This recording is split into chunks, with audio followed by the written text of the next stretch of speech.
Pagi, kita bertemu lagi untuk mendengarkan firman Tuhan dari Gereja All Saints Anglican Church.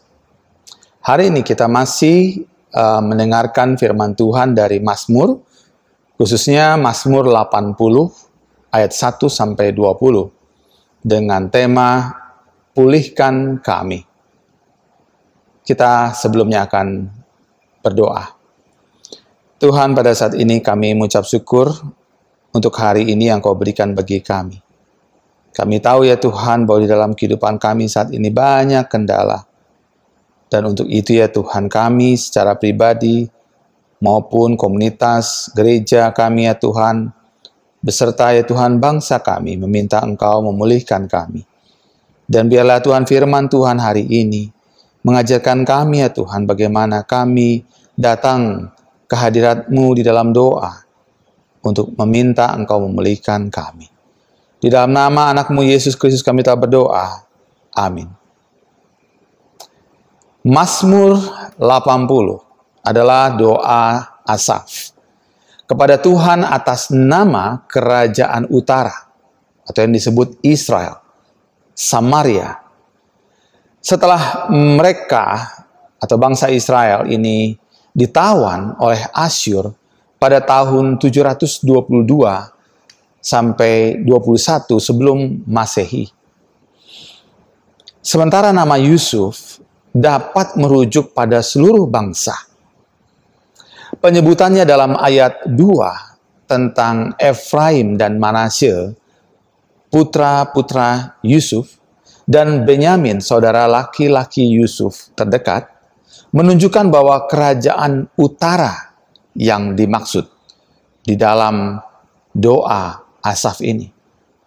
Ini adalah anak dan cucu Rahel, istri kesayangan Yakub, Samaria, ibu kota kerajaan utara, terletak di Efraim.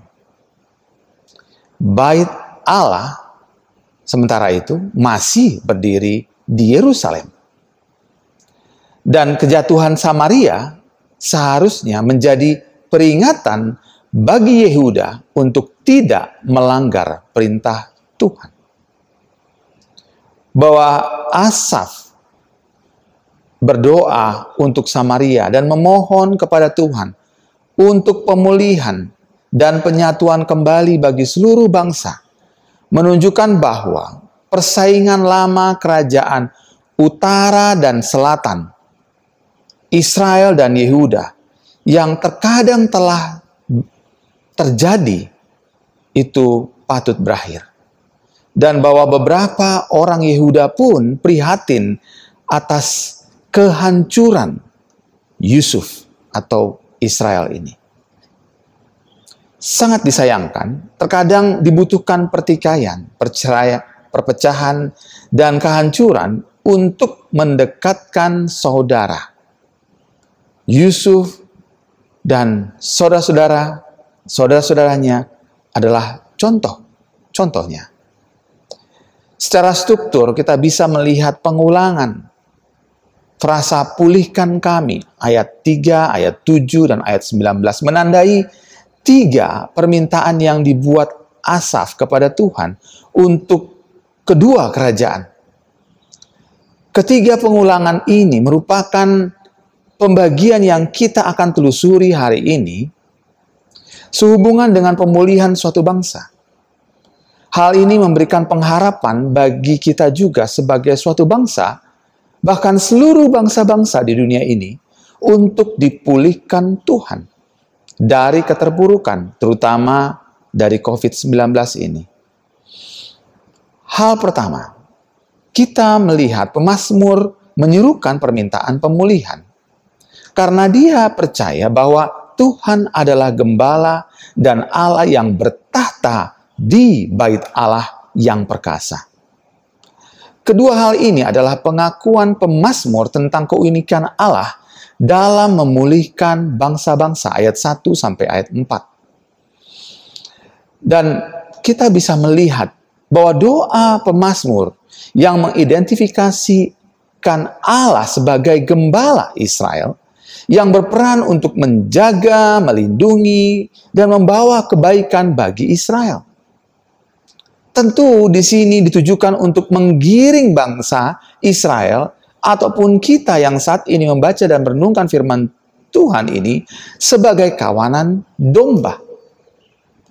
Dua hal yang kita lihat di sini, yaitu pemazmur-pemazmur meminta pemulihan pada Tuhan sebagai gembala, namun di sisi yang lain, kita akan digiring Tuhan sebagai kawanan domba. Pemilihan atau pemulihan Tuhan tidak berjalan sepihak. Karena Tuhan sebagai gembala, sementara kita tidak mau digiring atau dipimpin olehnya. Konsekuensi permintaan Asaf, pemazmur ini, memberi implikasi dirinya yang meminta Tuhan untuk memimpin diri dan bangsanya. Jadi bukan saja menempatkan dia sebagai gembala, tetapi juga mau mengiring dia, mau dipimpin oleh dia. Kesulitan terbesar untuk kita saat ini dengan buku-buku rohani yang kita baca dan buku teologi yang kita baca, bukanlah untuk memahami siapa Allah saja. Karena itu mudah. Tapi hidup kita yang mengenal Allah secara pribadi sebagai gembala saat kita mengikuti pimpinannya, itu sesuatu yang berbeda dari pengetahuan saja. Karena saat kita sungguh mau digiring oleh Tuhan, maka barulah penjagaan, perlindungan, dan kebaikan Allah itu ada dan dirasakan terus-menerus. Bahkan sekalipun di tengah lembah kekelaman, kita bisa merasakan penyertaan Tuhan dan kita bisa menerimanya. Kemudian kita membaca Allah, gembala itu dinyatakan sebagai Allah yang berada di atas tahta, di tengah kerup-kerup di bait suci Yerusalem. Referensi kerup tidak diragukan lagi merupakan referensi ke tabut perjanjian. Ya. Hal ini mengingatkan kita untuk memahami tahta untuk Tuhan yang berkuasa. Itu adalah Allah yang bertahta di bait Allah yang perkasa. Yang dijanjikan kepada Israel dan saat ini dinaikkan melalui doa pemazmur yang sedang ingin menunjukkan dosa dari bangsa Israel. Kalau Allah sebagai gembala, mungkin kita bisa melihat dalam kelemah lembutannya, kepeduliannya, kasihnya. Namun pemazmur juga ingin kita mengenali kuasa Allah dalam kesuciannya, dalam baitnya. Pemazmur tidak terlena dengan Allah yang baik dan lemah lembut. Sehingga ia juga menyatakan tentang Allah yang berkuasa dalam kekudusannya.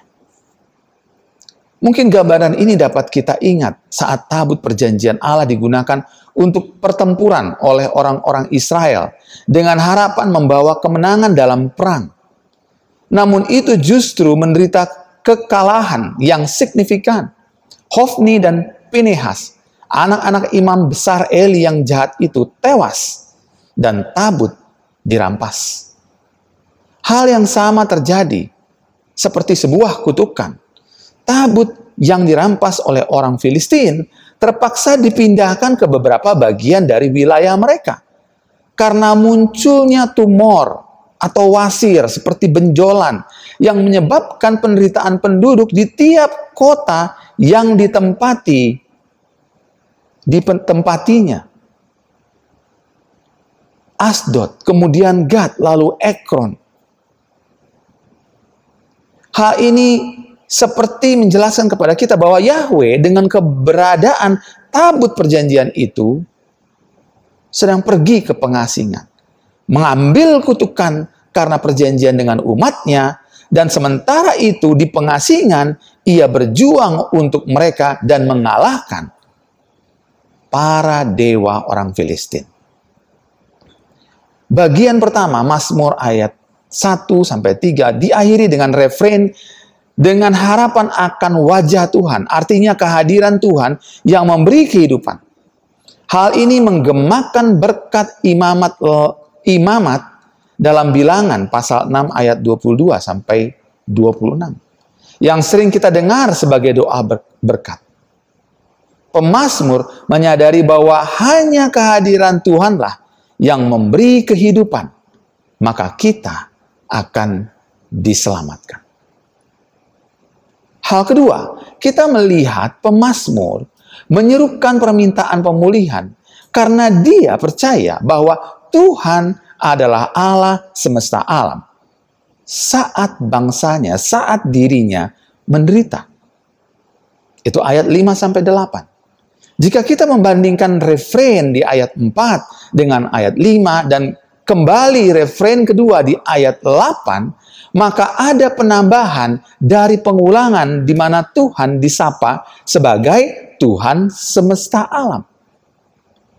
Yang berarti Allah yang memiliki kemampuan militer besar-besaran dengan bala tentara di bumi dan di surga, sehingga mampu memulihkan Israel. Perkataan pemazmur dalam frasa berapa lama lagi murkamu menyala, sekalipun umatmu berdoa. Bukan semata-mata melihat Tuhan yang menghukum karena dia berkuasa. Petisi ini, petisi pemazmur ini, petisi pemulihan tersebut mengakui bahwa masalah saat itu berakar pada murka Tuhan. Sebuah pengakuan yang mendekati pengakuan dosa secara diam-diam bahwa kemarahan dilaksanakan sesuai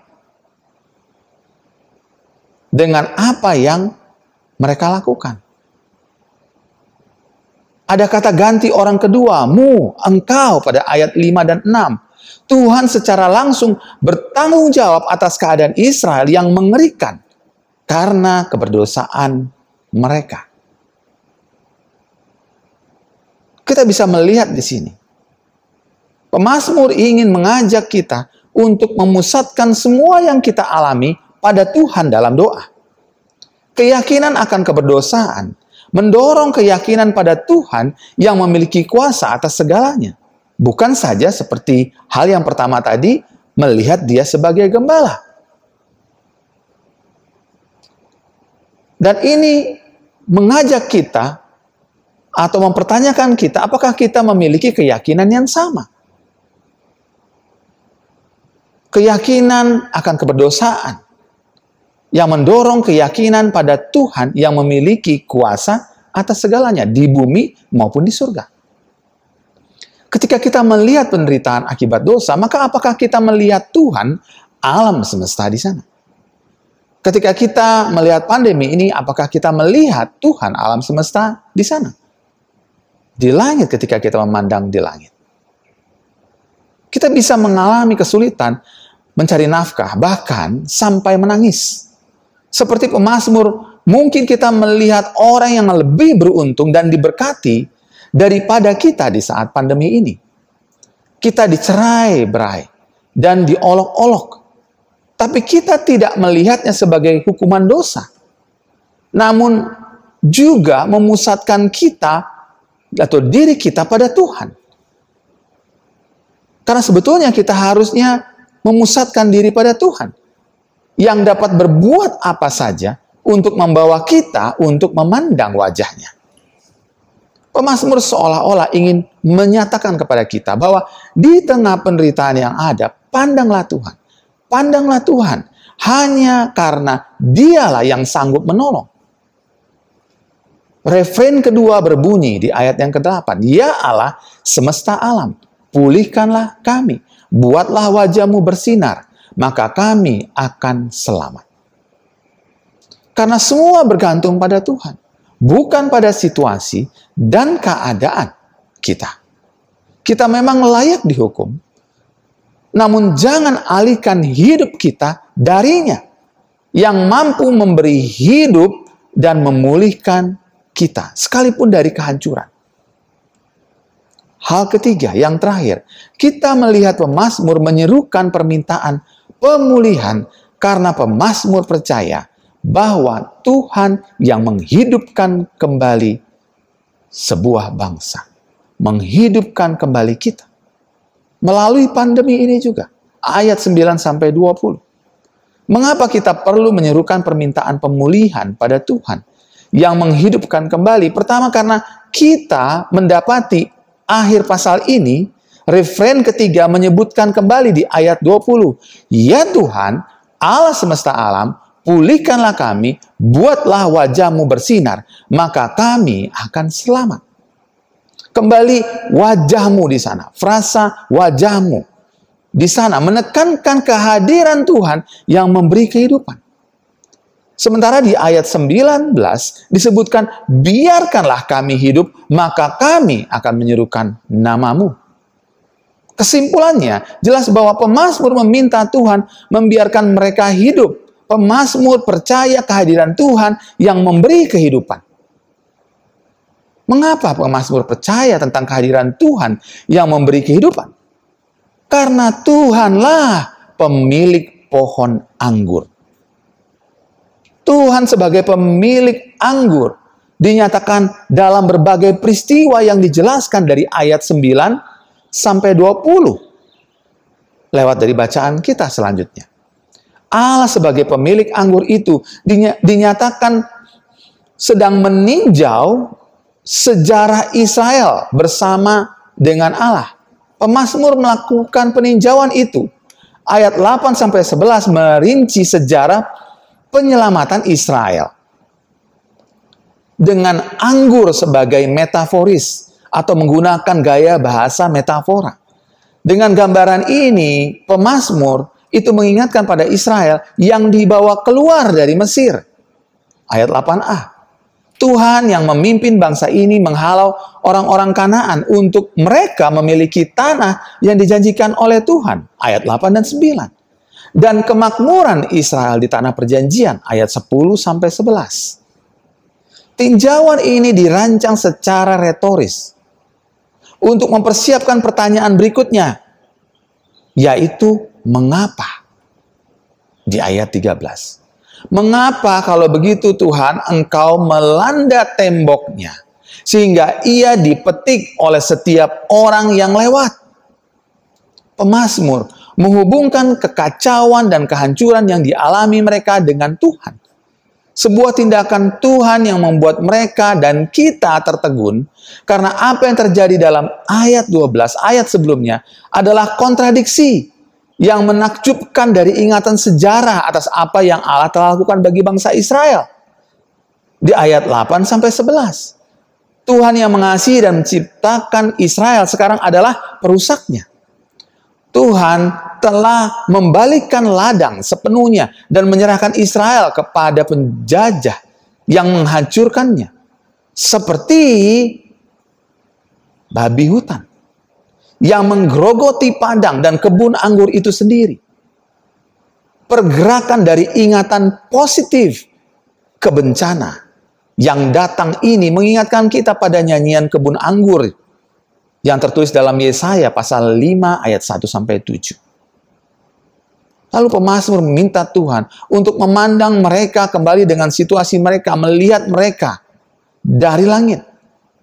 Kembali Tuhan semesta alam disebutkan oleh pemazmur untuk mengajak kita merenungkan bahwa sesungguhnya kehadiran Tuhanlah yang sesungguhnya memberi kehidupan bagi kita. Dan inilah yang kita lewati melalui COVID ini. Bahwa kita menyadari bahwa Tuhanlah yang memberi kehidupan bagi kita saat ini, hari tiap hari. Hanya Tuhan yang dapat mengindahkan pohon anggur itu lagi. Hanya dengan tangan kanannya.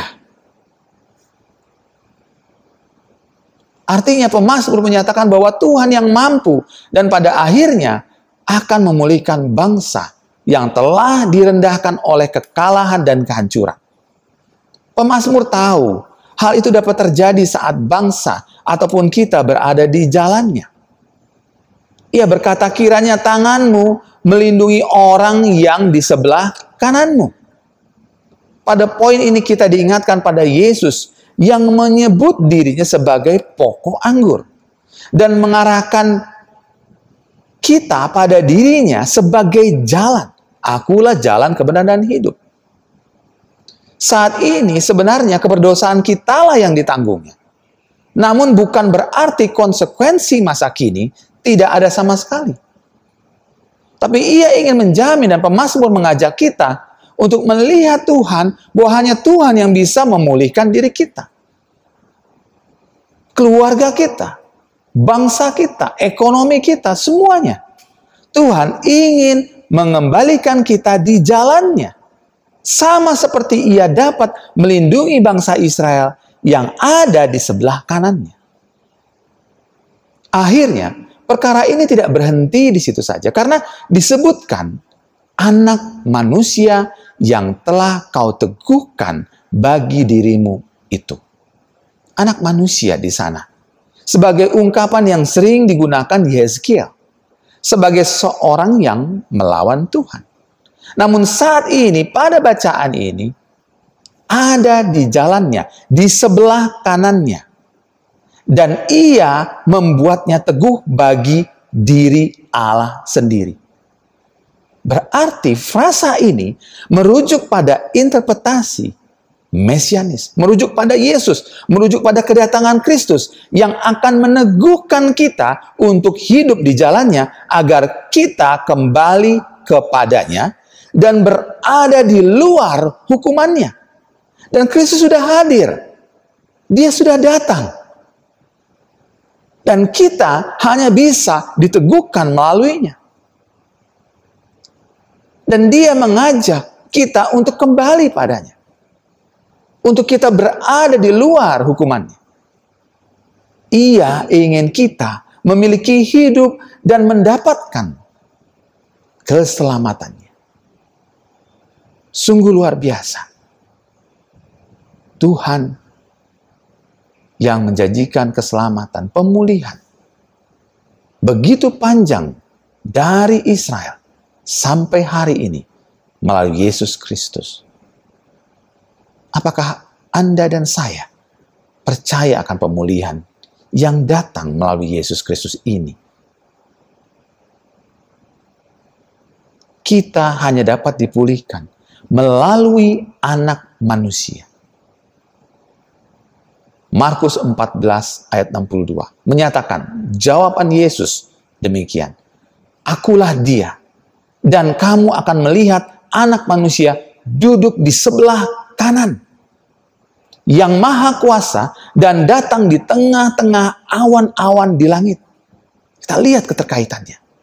Allah sedang menghadapkan wajahnya bagi Anda saat ini melalui firman Tuhan ini. Dan juga saya. Dan juga bangsa-bangsa kita. Bangsa Indonesia. Bangsa-bangsa di dunia ini. Maukah kita dipulihkannya? Maukah kita berada di jalannya? Mari kita berdoa. Tuhan, Engkaulah adalah gembala kami. Engkau bertata di bait Allah dan kami ya Tuhan tahu bahwa tuntunanmu itu begitu lemah lembut, tetapi di satu pihak yang lain, Engkau ya Tuhan menginginkan kesucian dan kuasa-Mu sungguh diletakkan untuk kami ikuti, untuk kami taati, untuk kami berpegang pada apa yang Engkau katakan di dalam kehidupan kami. Ajar Tuhan kami. Terlebih ya Tuhan, kami melihat bahwa Engkau yang memiliki alam semesta ini. Terlebih ya Tuhan, karena Engkau yang hanya dapat memberikan kehidupan bagi kami. Bukan saja kehidupan saat ini. Kehidupan untuk kami tidak tertular corona, tetapi kehidupan kekal bagi kami. Tuhan, terima kasih atas jaminan. Terima kasih atas pemulihan. Ajar kami untuk percaya pemulihan-Mu bagi kami. Agar kami mengingat Tuhan, apa yang engkau katakan. Tuhan memberkati engkau dan melindungi engkau. Tuhan menyinari engkau dengan wajah-Nya dan memberi engkau kasih karunia. Tuhan menghadapkan wajah-Nya kepadamu dan memberi engkau damai sejahtera. Pandanglah kami, lihatlah kami Tuhan. Lihatlah kami Tuhan. Pulihkan kami. Di dalam nama anak-Mu Yesus Kristus kami telah berdoa. Amin.